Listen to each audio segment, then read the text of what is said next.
పరిస్థితి అమలు అవుతున్నాయా అంటే ఇప్పుడు అది తీసుకునే వాళ్ళకే తెలుస్తుంది, అది తీసుకున్న వాళ్ళకే తెలుస్తుంది.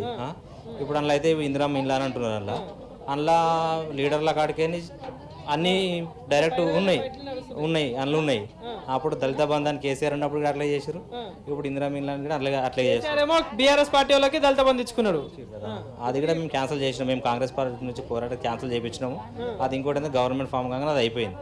ఇప్పుడు మళ్ళీ కూడా ఇందిరమ్మ ఇల్లు లబ్ధిదారులు ఒక లిస్ట్ వచ్చింది, అందులో అందరి ఉన్నాయి, ఇలా ఊరిలో అధికారులు చెలాయించే వాళ్ళవి కూడా పేర్లు ఉన్నాయి. అందులో కావాలంటే మీరు లిస్ట్ చూడండి, ఉన్నాయి, అన్నీ ఉన్నాయి, చిన్నోళ్ళవి ఉన్నాయి, అసలు ఏం లేని వాళ్ళవి కూడా ఉన్నాయి. అట్లా అన్నీ తప్పు అంటే లేదు, అందులో అన్నీ కలిపి ఉన్నాయి. అలా కానీ అది ఫైనల్ చేసేది మరి ఎంతవరకు వస్తుందో వాళ్ళకి తెలియదు. ఇంకా అట్లా మీరేమనుకుంటారు అంటే మరి పేదలకే వస్తుంది అంటారా, మరి ఉన్నోళ్ళకి వస్తుంది అంటారా? ఉన్నోళ్ళకే వస్తుంది, ఎందుకంటే పేదవాళ్ళకైతే జాగాలు లేవు ఇక్కడ కట్టుకోవడానికి. ఇక్కడ ఎందుకంటే కాస్ట్లీ ఏరియా అయిపోయింది ఇంద్రశం అంతా.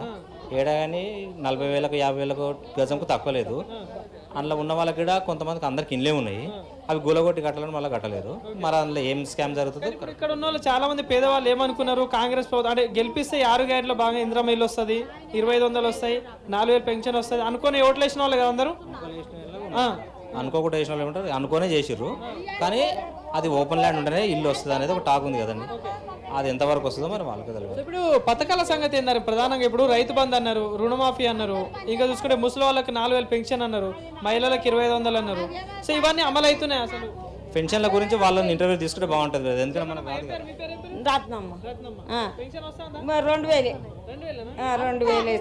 2,000 ఇస్తారు సార్. అప్పటి సంది మొన్న 4,000 వస్తాయన్న సంది కూడా 4,000 లేవు, 2,000.